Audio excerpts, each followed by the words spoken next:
The Brexit vote is over with, or is it? On today's episode, we'll discuss the following. The massive backlash against the referendum, clearly by those not in favor of leaving the EU. Also, the Queen said what about the Brexit? And how the Greek referendum turned out for them in 2015. Last but not least, which countries will be next to leave the EU. You came here for the truth, so let me unveil that for you. Today, let's get into the referendum part 2. The backlash against the Brexit has strengthened with more than 2 million people signed the parliamentary petition calling for a second EU referendum. Can you believe it? That so many people went to this website here, parliament.uk, signing this petition. It actually crashed the website. So big news. Obviously, a big rush of people went in. The servers couldn't handle it, and it brought it down. That shows you at least the interest on this, that there are a lot of people on either side of this platform. I do believe that, in fact, the side to leave is probably more likely. There's more people involved in that, but the voting, of course, is a little bit skewed, to say the least. And for this paragraph here, you can see there's another petition that was signed, and that is London independence. In fact, London wants no part of the UK, at least some of these people here. 146,000 people signing this particular petition. So that is very interesting to see that many factions are forming, sides are here. Obviously, there's a big uproar that's been taking place. A lot of people are saying, look, if they can have their independence from the EU, we want the independence from all of this tyranny that we experience. You could see the same thing with Catalonia in Spain.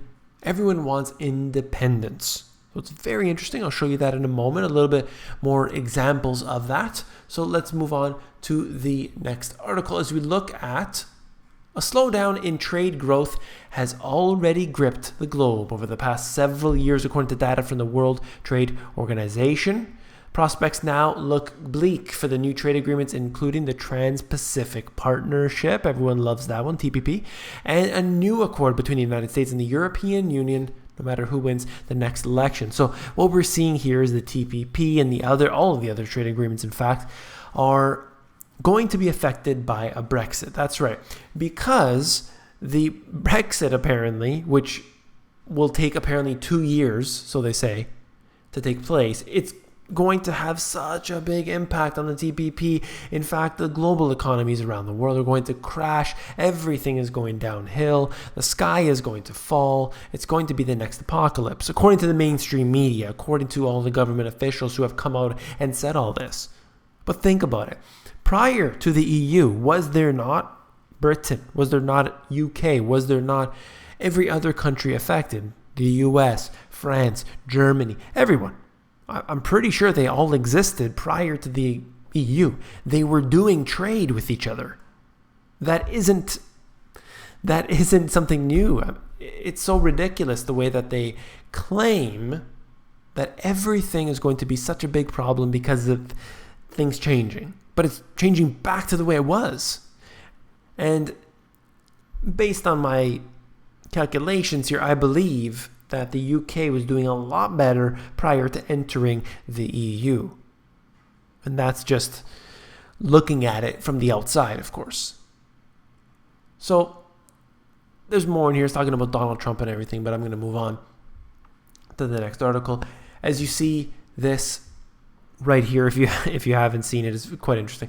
The Sun dares to use the Queen again in the Brexit front page. So we see that these two articles, one being the Queen backs a Brexit, according to a rumor, and give me 3 good reasons to stay in Europe is apparently a quote from Her Majesty, that is.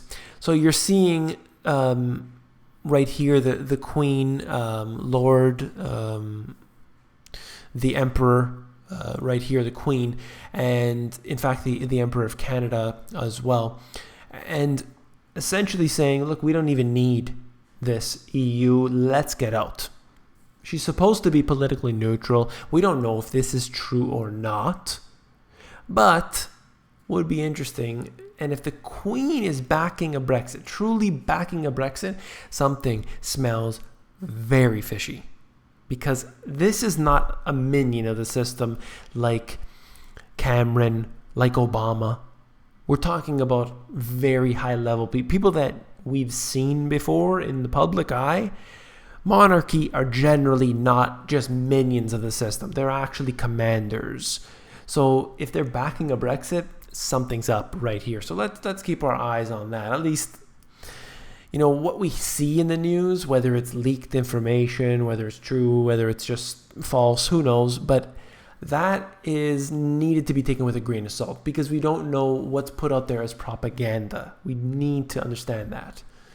Greeks resigned to a bailout plan despite voting against austerity. Resigned, excuse me. So the Greeks said, we want another bailout. And what initially happened was they came out and said, look, let's hold a referendum. This is back in 2015. I covered it here on the channel. And I hope you were around back then. If not, this is what happened very briefly. The government says, look, do you want another bailout? Yes or no? Let's hold a referendum. Take a vote. The people will decide if we should have another bailout because the IMF is going to make the terms and everything else. The people were upset, obviously. So he says, look, let the people decide, all right?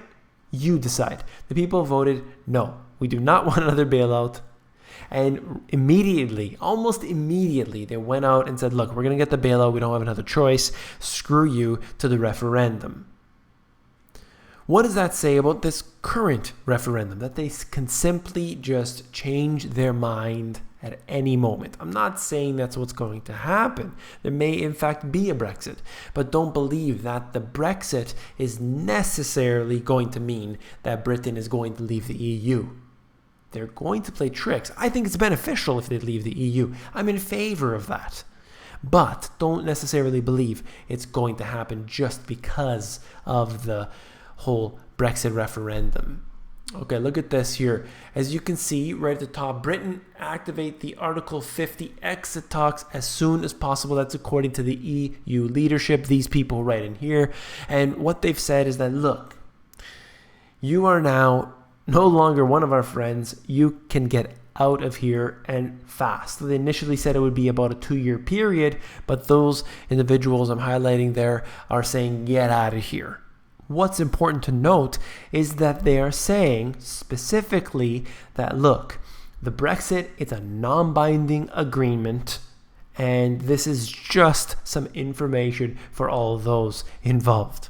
They're actually saying that, suggesting that, and that is what is important to note. It shows you where the people are at, but it's not legally binding. And this is key right here as you see Australia's movement for independence. They're not in the EU, but they are saying we want independence from the Queen, from the monarchy. They want out, and this is now resurging because of what's happening with the Brexit. Very interesting. Australia being one. You've seen the others that I've covered in the previous videos, and lo and behold, we have Canada as well. Canadians basically are, as according to this article here out of the National Post, the Canadian newspaper, I'll read you the title of this, in fact. You can see, if I show you here, Canada's least successful political movement inside the 180-year-old push for a queenless country. People actually reject this entirely. People hate the fact that there are some that don't want the Queen. In Canada, the Queen is treated just as they would hope that she is. They love it. They put her on TV. They put her on the magazines.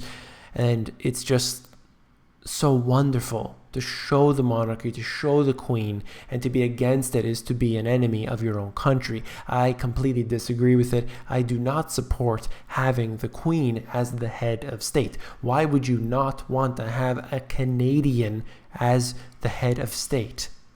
Your head of state goes to different countries, goes to represent his own country.